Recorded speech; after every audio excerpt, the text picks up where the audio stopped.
कौशल्या माई हाँ राम जी के माई जन्म में राम रघुराई निहाल भई कौशल्या माई जन्म में राम रघुराई निहाल भई कौशल्या माई हाँ राम जी के माई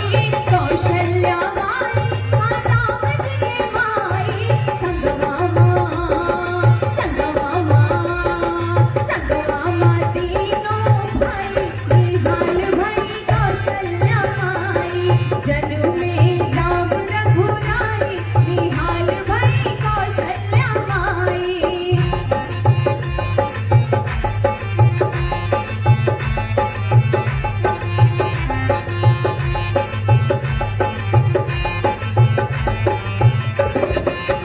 माता सुमित्रा के लखन शत्रुघ्न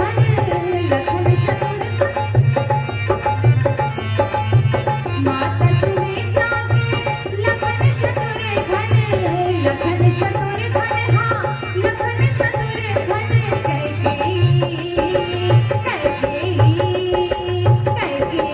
भरत को भाई निहाल भई कौशल्या माई जन्म में राम रघुराई निहाल भई कौशल्या माई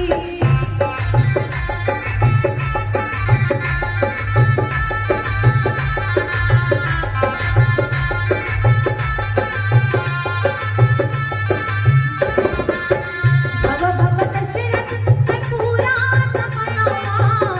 पूरा सपनावा पूरा सपनावा भव भव दशरथ है पूरा सपनावा पूरा सपनावा